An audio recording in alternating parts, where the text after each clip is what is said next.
स्वागत है आपका। मैं हूं प्रशांत चुरहे। बुलेटिन की शुरुआत करते हैं इस वक्त की एक बेहद अहम खबर से। एक बड़ी चूक सुरक्षा के मसले पर सामने आई है और यह चूक सामने आई है नेवी और मुंबई एटीएस के बीच की। चूक इतनी भयानक है कि इससे कोई बड़ा हादसा हो सकता था।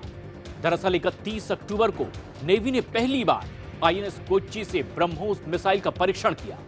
इस परीक्षण के लिए नेवी ने पहले ही मुंबई एटीएस को चिट्ठी लिख करके इसकी जानकारी दी थी कि वो 31 अक्टूबर को दोपहर 12:30 बजे से लेकर 3:30 बजे तक समंदर में परीक्षण करेगा।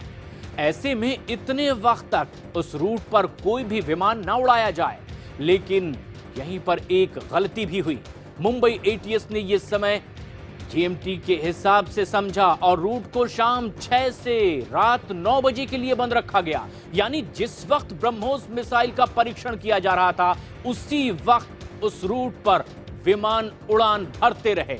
और इसी बड़ी चूक पर नेवी का कहना है कि उन्होंने सारी जानकारी मुंबई एटीएस को दे दी थी। ऐसे में गलती एटीएस की है।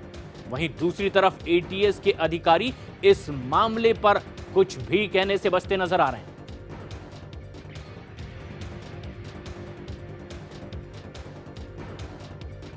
और एयर ट्रैफिक कंट्रोल को क्या मुकम्मल जानकारी नहीं मिली थी? ये भी कई बड़े सवाल खड़े किए जा रहे हैं। विवेक गुप्ता हमारे सहयोगी इस वक्त हमसे सीधे जुड़ रहे हैं। विवेक, आखिर क्या बात समझ में आ रही है सार कि आखिर चूक किसकी ओर से थी? प्रशांत, देखिए बहुत बड़ी चूक है। 31 तारीख को पहली बार आईएनएस कोच्चि जो कुछ ही महीने पहले नेवी में शामिल हुआ, उसका ब्रह्मोस मिसाइल का टेस्टिंग हुआ था। और ये जो टेस्ट है वो मुंबई से तकरीबन 100 से 150 किलोमीटर समुद्री सीमा के अंदर हो रहा था।